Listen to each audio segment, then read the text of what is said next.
Now, initiation, it's a time-honored African custom. Of course, where a boy enters initiation school to be taught endurance, the basic societal roles as a man. However, it's also a time of worry for many because of the health risks involved with this rite of passage into manhood. Already, the death toll for the current initiation season, it stands at 41. That is according to the Department of Cooperative Governance and Traditional Affairs, COGTA.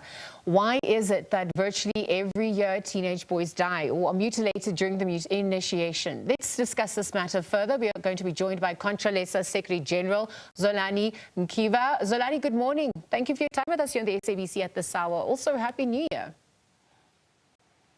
Yes, good morning to you, Lisa, and good morning to the viewers of SABC. Happy New Year to you and Happy New Year to all the South Africans. Thank you for having us. Well, thank you. Zolani, it's not an easy conversation that we're about to have. And I mean, we always know Contralesa's stance in maintaining the sacred cultural practice. And so if we look at what has transpired with the data emerging, the number of lives that have been lost, I mean, let's start things off. Are you concerned at this point about the high number of deaths that have happened during this season alone? What are the top three driving factors? Well, the top three driving factors is mainly the issue of the bogus initiation schools. They are a major problem because they are the ones that are actually causing this escalation in numbers, because they are doing something that they don't know how it should be done, and where it should be done, and all other regulations that have to be taken into account when the whole process is done. And secondly, we have the issue of dehydration as one causality. And then the third one, it would be a generic issue that is derived from overbleeding, if I may call it that way. But everything emanates from the bogus initiation schools that have become a pandemic, which have caused the escalation in these numbers. And as Contralesa, as the leadership of Contralesa across the length and the breadth of the country, we are quite concerned about it. And I think all what needs to be done is for us to work together as the institution of traditional leadership, work together with government and allow the institution of traditional leadership to be at the forefront of everything that needs to be done. And they should also be given the powers to deal together with police with the issue of the bogus initiation. I think the irresponsibility which people take advantage of the democratic dispensation to do as they wish, but negate the critical element of responsibility. And this is what has caused, because the issue of the deaths in the initiation schools, it's a phenomenon of the democratic dispensation. And people are taking advantage of the fact that there are rights to do the ABCs, but they negate the XYZ of responsibilities that go with that. So Zolani, it's criminality that is driving it. Yeah, I actually want to, let's get into that, because we're protecting, I mean, it's about protecting culture, but it's also about protecting people. And so let's expand further on your point there. You're saying since the dawn of democracy, we've seen the rise in deaths. And so, I mean, obviously with freedom comes responsibility. So when we look at, you know, the role of traditional leadership, if we look at discipline as well, criminal exploitation, why is it that these are continuing year in, or, you know, over the years? It seems to be getting worse. Yeah, well, you know, the bogus initiation and the insistence of the bogus traditional sessions, it's something that is driven by money. So there's a yearning for money and for more money.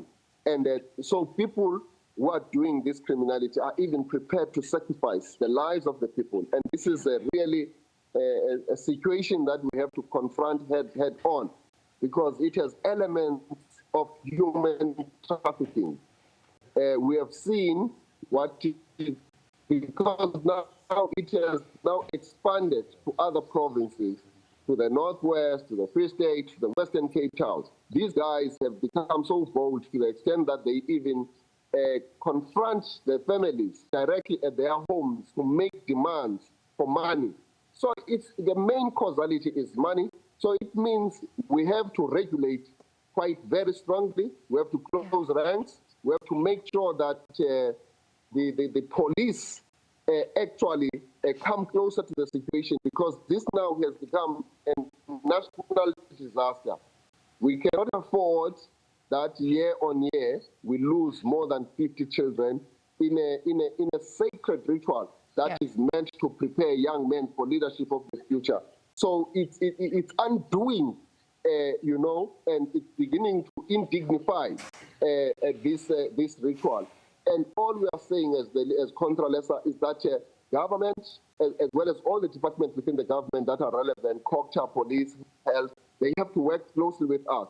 And we have been making a point, Giselle, that we need to institutionalize and formalize the initiation systems in the country, and requisite budgets must be put in place so that our approach to this is not ad hoc. We must be able to plan beforehand so that we can be able to manage the entire value, process of the initiation season, including monitoring, providing security, and ensuring that we do troubleshooting so that we don't give any space and any opportunity to these criminals that set up the bogus initiation school, because that's the major cause. I agree that this is a national disaster. Well, I mean, the question is when, Zolani. Yes, we've been speaking about this year in, year out. We see the summer season, we see the winter season as well. How quickly are you, urgently are you pushing for those reforms at this point, barring the fact, including the fact that obviously culture plays a huge, factor in all of this? How soon are we going to see those reforms? Well, we are hopeful that 2026 may mark a turning point in terms of ensuring that we deal with this situation. On the 14th of January, which is in 2 weeks' time, we are having a meeting with the Minister of COGTA, and amongst other things that we'll be addressing in that meeting is this issue of the deaths in the initiation schools. And of course, on the 5th of December in 2025, we had a working session with the President. We raised some of these things where we must be given space and time with the requisite support coming from government so that we are allowed to lead in this and ensure that what we are asking for gets done. Because I cannot overemphasize the fact that sometimes the interference and the non-allowance of the practical leadership to lead in this space actually also confuses and creates, come into the fore and actually do this escalation, and we see the numbers going high. So I'm saying 2026 may mark the turning point, and I think everything has to be done, including, if it needs be, declaring these deaths as a disaster in the country, and therefore resources can start tripping in. Well, Zolani, thank you for speaking to that. Let's see how we also monitor that based on the timelines you've given. I just want to, as I'm posing this next question, perhaps you can just move around a little bit. We are struggling with your signal at this point, and it's a very pertinent conversation. So let's just see if you move around, if the signal improves, because I actually want to, isolate some incidences. There's some recent cases of boys that were allegedly kidnapped for initiation. Any information that you can divulge on that front when it comes to that matter, particularly in this season? Why am I asking this? There are some best practices as well. So there are areas where, systems are working and communities are cooperating, but we're also seeing plenty of issues coming through from the Eastern Cape. So we're trying to juxtapose why it's such a, why those tragedies are occurring, particularly in the Eastern Cape. Is it geography? Is it numbers? Is it enforcement gaps? So what can you divulge on that twofold question?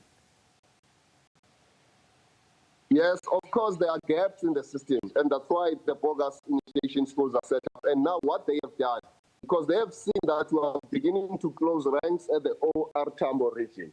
They have now moved to the Krisani region to go and set up there so that they can move away from the area which has been a focal point as a hotspot area. So this is what they do. This is the nature of criminality, And what is problematic, though, is that these criminals have got enough time to do the planning because they are doing this behind the backs of the community.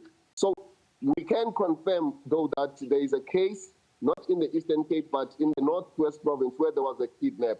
That's why I'm saying that it's beginning to go to other areas. In Gauteng, these kidnappings have been happening, but it is in the Eastern Cape where the actual numbers of the deaths are escalating. But we know that the young man or the young boy that was kidnapped in the Northwest is the one who actually lost his life in the process. And as I have indicated, is that in the Western Cape, we saw something that is very terrific, where actually parents were being terrorized by these guys, demanding money, and saying to the parents, we cannot guarantee the safety of your child or the return alive of your child. This is the situation, and I think we need to give a special focus in this. And it is also a law enforcement related issue because it's criminality and it's pure criminality. And I know that this criminality begins to rubbish a sacred ritual that comes from time immemorial as one of the key points that make us up in terms of our culture. And therefore, we are short of words to overemphasize the issue of it being institutionalized and resources being put together and permanent structure that deals with the management of the initiation season coming to the fore. As I say, ad hoc are not helpful. We need something that is really... Absolutely. And that's even why I wanted to look at that framework that you've now said you're going to have a meeting with the minister, with COGTA minister, because we obviously need to look at transparent fee arrangements, right? Just so that we understand there are legitimate costs, that people aren't being exploited. And yes, to the extortion programs that are also coming to the fore, very, very worrisome at this point. What about the educational awareness as well? I mean, people being duped into allowing their kids, you know, to attend these bogus schools. I mean, there must be a criteria, there must be that communique as well. Where are we failing on that front, perhaps, if we look at the incidences as well? Yeah, no, for sure. We take a view as Contralesa that this matter has to be planned and planned appropriately. And it means that, therefore, when we're talking about institutionalization, is that the planning must actually be done a year in advance for each and every initiation season. But even prior to that, the issue that you are raising of education and awareness campaign, it is something that means we need to do even 5 years before the children actually go there. And that awareness must not only be for the child who's going to be going through the initiation season, but for the families, because some families are families that are headed by single parents. And therefore, this requires an appropriate understanding of the steps that need to be followed before you check in or enroll your child. There are step-by-step things that one needs to do, including conscientizing the child and prepare the child mentally for this, but also to be on the lookout for those that intend to do bad things in the process, so that people know that you need to go to the traditional residence or you need to go to the traditional great place to inquire about this, and all the steps of actually undertaking medical checkups prior to that is also part of the process. Identification of a well-trained traditional surgeon, also, of course, authorized by the traditional Zolani, authority. Let me just come in there. I need to wrap up because of time. I just wanted to hear a message from Contralesa, from you as we wrap up very quickly, a message to the families who've lost their loved ones. How do you ensure that trust is going to be maintained, perhaps as more seasons continue? And you've spoken about some of the important urgent meetings that are going to be conducted come January. Well, we want to make a sincere message of condolences to all those families that have lost their children during this season.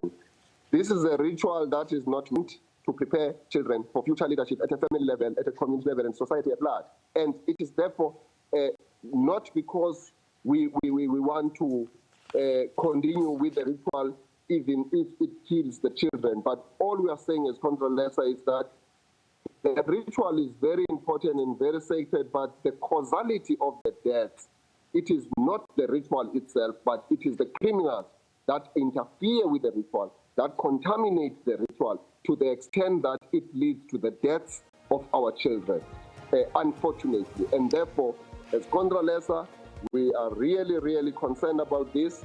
And actually, as we say, it has become a national disaster. But we want to give assurance that with the engagement that we're going to be doing with the government, we are going to turn this thing around and ensure that no deaths are happening going forward. All right, Zolani, thank you. We're going to leave the conversation there and continue to monitor alongside you as those pertinent meetings are held. Zolani Mkiva is Contralesa Secretary General, weighing in on the concerns around the young initiates, the number of deaths, 41 as it stands, and looking at ways to obviously stop that from happening, regulations, transparency coming to the fore.